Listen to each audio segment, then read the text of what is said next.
Alors bonjour à tous et bienvenue dans ce nouveau podcast. Donc aujourd'hui nous allons parler du bon et du mauvais narcissisme. Alors c'est quoi un bon narcissisme? C'est quoi un mauvais narcissisme? Eh bien en fait vous allez en ressentir les effets effectivement et vous le connaissez quelque part déjà, mais je vais vous expliquer ça plus en détail bien entendu pour vraiment vous donner conscience de votre situation éventuelle et pour que vous ayez surtout les outils pour travailler dessus pour justement améliorer votre situation de bien-être. Alors, effectivement, mauvais narcissisme, c'est quelque chose que l'on voit tous. Qu'est-ce que c'est que le mauvais narcissisme? C'est être centré sur soi et que sur soi, quelque part, au détriment des autres. C'est aussi essayer de combler un vide intérieur. Donc, c'est-à-dire, c'est une personne qui ne va pas bien fondamentalement. C'est pas une personne qui s'aime, c'est pas une personne qui a du respect pour elle-même. C'est généralement une personne qui voudrait briller, qui voudrait surpasser les autres, qui voudrait être admirée, qui imagine qu'en fait, tous ces problèmes vont enfin être résolus et qu'enfin cette personne va se sentir mieux en atteignant justement cet idéal d'être justement valorisé, justement placé en hauteur par rapport aux autres, justement reconnu, etc.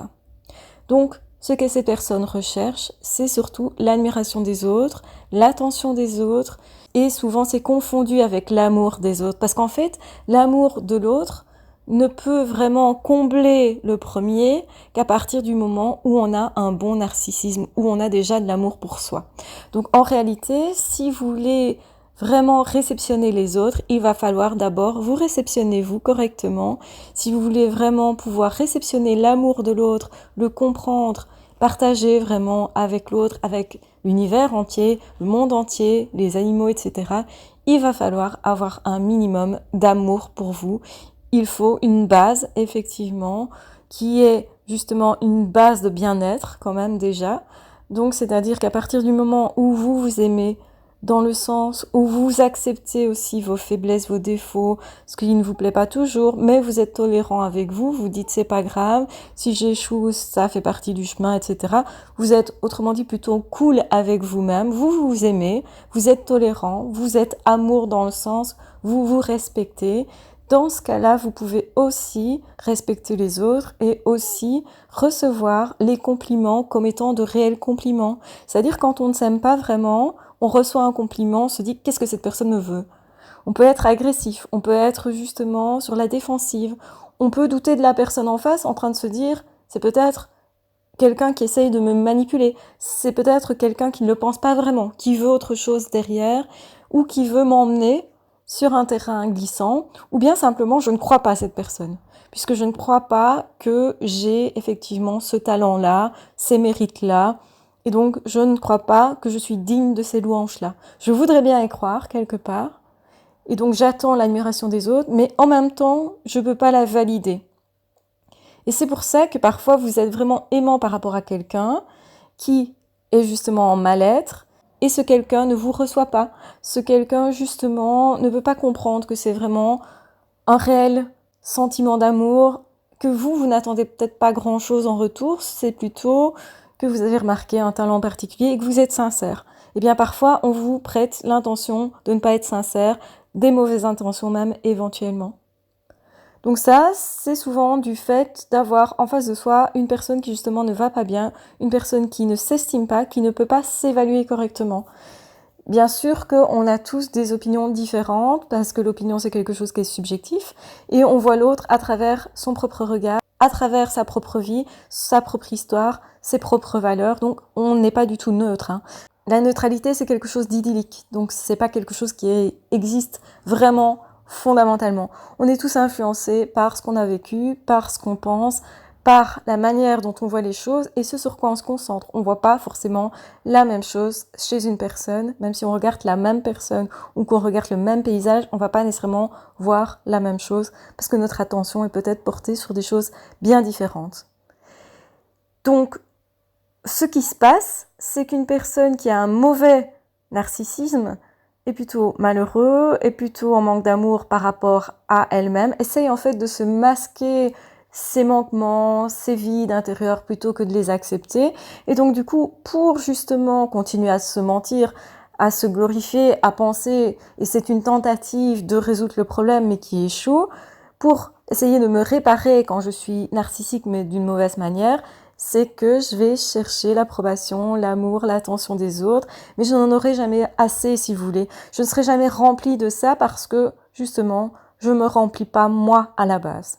Donc il faut que moi, à la base, je puisse m'aimer, m'accepter, me tolérer, dans tous les sens du terme, et à ce moment-là, je peux aussi accueillir l'amour de l'autre, et alors la relation devient agréable dans le sens où je vais valider les compliments que je reçois, je vais valider l'attention que je reçois, je vais valider l'amour que je reçois et j'aurai envie de partager ça.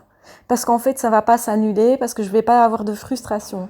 Qu'une personne, donc, dans un mauvais narcissisme, ne peut pas se remplir, si vous voulez. Et c'est pour ça que ça tourne à vide et c'est pour ça que cette personne demandera encore plus d'admiration, va aussi éventuellement reprocher à l'autre ou aux circonstances que ça ne soit pas assez, plutôt que de comprendre qu'en fait le problème il vient de la personne elle-même, qui ne s'est pas validée. Alors bien sûr que ça vient de son passé, peut-être dans le passé, la personne au niveau de son enfance n'a pas été assez respectée, les autres ne l'ont pas aimée fondamentalement pour ce que cette personne était, mais pour toute une autre série de raisons qui valorisaient peut-être le parent en question ou les grands-parents en question. Donc l'enfant n'est pas aimé de façon inconditionnelle en fait.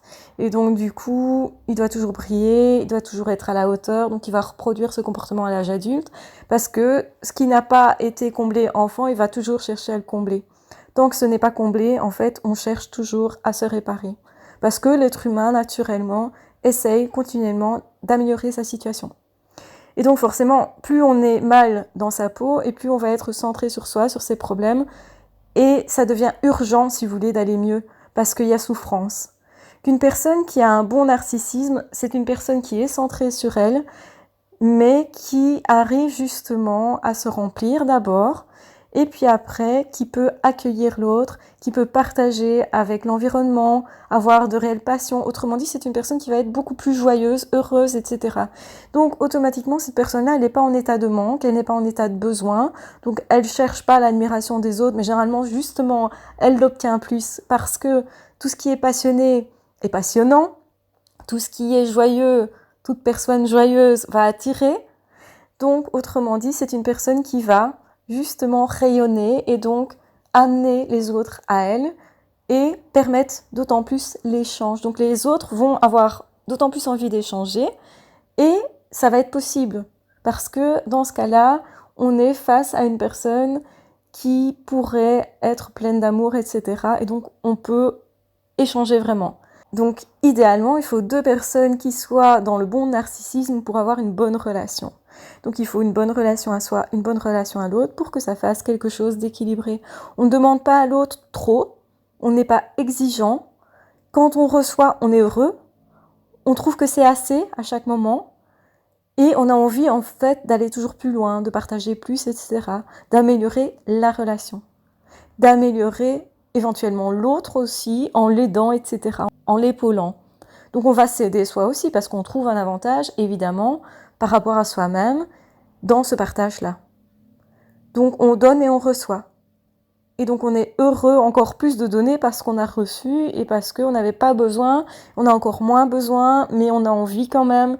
Et donc ça crée vraiment quelque chose, une dynamique si vous voulez, qui n'est plus rigide comme dans le cas du mauvais narcissisme, et surtout qui est fondée sur le plaisir du partage et pas fondée sur la frustration. Donc mauvais narcissisme, c'est fondé sur la frustration. Une personne très narcissique, donc blessée à l'intérieur, qui cherche valorisation, etc., mais où, même si elles l'obtiennent, c'est pas assez, c'est pas suffisant, etc., eh bien, ces personnes-là vivent dans la frustration continuelle. Donc vont chercher toujours plus, soit plus de personnes, soit demander à la même personne encore plus, et jusqu'à dépasser les limites du possible. Parce que effectivement, vous ne pouvez pas demander à une autre personne qu'il vous comble. C'est à vous à le faire. C'est à vous gérer, c'est à vous rendre heureux. Et on vous le dit généralement pas dans cette société. On vous dira achète telle voiture et autant d'amis, pars autant de fois en voyage, etc. Donc beaucoup de personnes qui ont un narcissisme comme ça blessé, c'est-à-dire un mauvais narcissisme parce que blessé, vont faire quelque chose dans l'espoir justement de se guérir, de se soigner, de s'aider, et puis ils vont comprendre qu'en fait ils n'y parviennent pas. Mais ils comprennent pas pourquoi ils n'y parviennent pas, puisqu'ils font comme les autres. Sauf que la personne qui s'est comblée à l'intérieur, quand elle part en voyage, elle rencontre vraiment les autres, elle rencontre vraiment les paysages, elle peut se nourrir de tout ça, elle est encore plus heureuse. Il n'y a pas la frustration à la base. Quand vous partez en voyage quelque part, forcément vous allez partir avec votre frustration s'il y a une frustration. Donc, il n'y a pas de possibilité d'échange, de partage, et toujours une frustration continuelle de se dire c'est pas suffisant, ça me comble pas assez, etc. Parce qu'on cherche à l'extérieur quelque chose qui doit venir de soi. Donc, il y a des personnes, évidemment, qui ont, à un moment donné de leur vie, un mauvais narcissisme, qui cherchent à briller, etc. Peut-être particulièrement à l'adolescence, parce que beaucoup de choses bougent à l'adolescence, et qui peuvent ensuite se dire c'est pas ça que je dois faire, qui vont comprendre peut-être et se remettre évidemment en question pour comprendre que effectivement c'est pas la bonne façon de faire. Malheureusement, les personnes qui sont vraiment habituées au mauvais narcissisme, généralement elles s'épuisent à chercher quelque chose à l'extérieur qu'elles ne trouvent pas continuellement. Et comme justement à la TV on va leur dire achète ça, fais ci, fais là, donc généralement vous allez avoir des personnes qui vont acheter beaucoup de voitures pour ça, beaucoup de maisons, des belles maisons, qui vont même faire peut-être beaucoup d'enfants en croyant que ça va les combler, ou qui vont avoir beaucoup de relations. Ça peut être relations sexuelles, ça peut être beaucoup d'amis, ça peut être beaucoup de petits copains, petites copines, de femmes, d'hommes, enfin bref, pour avoir l'illusion que ça les grandit. Sauf qu'en fait, à chaque fois, le problème, c'est que ça fait l'inverse, c'est que la personne constate qu'ils ne sont pas comblés, qu'ils ne sont pas heureux, ils savent pas pourquoi. Et ça, c'est un petit peu le mal du siècle, on va dire, parce que comme on nous pousse tout le temps à l'extérieur, malheureusement, on est dans une société où on nous dit réalise des choses à l'extérieur, fais des voyages, rencontre des personnes, etc. Tout ça n'est pas mauvais en soi, mais il faudrait dire à la personne d'abord aime-toi, toi, sois fier de qui tu es, mais dans le bon sens du terme, donc c'est-à-dire tolère qui tu es, accepte qui tu es, sans cacher tes défauts, en les acceptant, et en comprenant quelles sont tes qualités et quels sont tes atouts. Et à ce moment-là, tu peux alors effectivement voyager, etc. et ça va te remplir, mais pas avant. Donc l'erreur, c'est de briller, de vouloir être sur les réseaux sociaux, de vouloir être dans les apparences, de vouloir se prendre en photo comme ça, de paraître le plus beau, la plus belle, de paraître être entouré de plein de monde, d'être le plus musclé, d'être la personne avec le plus de choses dans la maison, d'habits, de choses prestigieuses, d'être reconnu et invité à tel ou tel festival, d'être quelqu'un qui va beaucoup en soirée. Vous voyez ça énormément, cette mise en scène est énormément là dans les réseaux sociaux, etc. C'est pas mauvais en soi parce que partager un bon moment et le faire sur des réseaux sociaux, si ça crée de la joie pour l'autre, ça peut être chouette. Tant qu'on ne confond pas justement qui l'on est fondamentalement, on ne doit pas se faire une image à travers les réseaux sociaux qui ne seraient pas nous, mais ça doit servir par contre à partager. Donc, la façon dont on va l'utiliser, qu'on ait un bon narcissisme ou un mauvais narcissisme, est pas du tout le même si en apparence, on va voir la même chose, c'est-à-dire quelqu'un qui va montrer le nombre d'amis, etc., qui va peut-être se prendre en photo justement sur une belle plage, etc. Donc dans le premier narcissisme, c'est essayer de se faire admirer, voire se faire envier par les autres.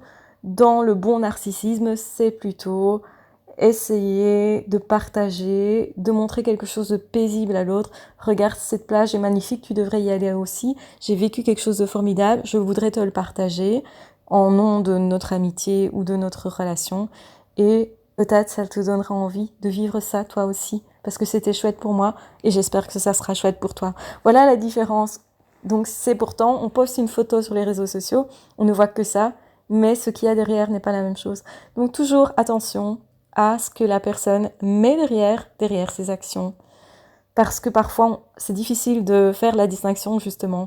Vous allez voir quelqu'un qui a un mauvais narcissisme, peut-être au départ comme quelqu'un qui, justement, est plutôt en état de confiance en elle, plutôt avec une chouette vie, peut-être un chouette caractère, donc ça peut être quelqu'un qui cache sa frustration. Mais à un moment donné, vous allez voir que ces personnes râlent continuellement, n'arrivent pas à être satisfaits, n'est pas reconnaissant non plus. donc ne sait pas échanger vraiment, n'est pas vraiment dans le partage, etc. J'espère que ce podcast vous aidera à faire la distinction entre les deux. C'est capital, c'est important, vous le sentez certainement. Et vous savez que quand vous avez été malheureux, c'est parce que vous avez certainement essayé de jouer avec des apparences éventuelles, que vous n'étiez pas OK avec ce que vous étiez. Vous étiez peut-être malheureux parce que vous aviez honte de ce qui s'était passé, ou parce que vous étiez déçu de vous-même, ou parce que vous étiez en colère contre les autres, ceux qui ne vous avaient pas apporté à ce moment-là, parce que vous aviez cru que ça allait vous combler. Donc, du coup, eh bien, vous êtes plutôt malheureux dans cette situation-là. Et si vous saviez identifier justement pourquoi vous êtes malheureux, eh bien, vous aurez plus tendance à vous dire « Attends, comment je peux, moi, me combler ?» C'est de me dire « La honte, elle est finie, elle est passée, cette expérience est passée, je dois accepter de pouvoir faire des erreurs. Et je m'accorde ce droit-là. Je dois accepter peut-être de ne pas avoir été génial à ce moment-là. Et donc, je me pardonne et j'avance. Et là, on commence à se ressentir beaucoup mieux. Et puis aussi, c'est de se dire, tiens, ces personnes-là ont peut-être fait ce qu'elles ont pu, même si c'était pas parfait et que moi, j'estime que c'était pas OK, que effectivement, ces personnes auraient peut-être dû m'aider plus, de mon point de vue. Eh bien, je me dis, OK, je pardonne cette personne et j'avance avec ça.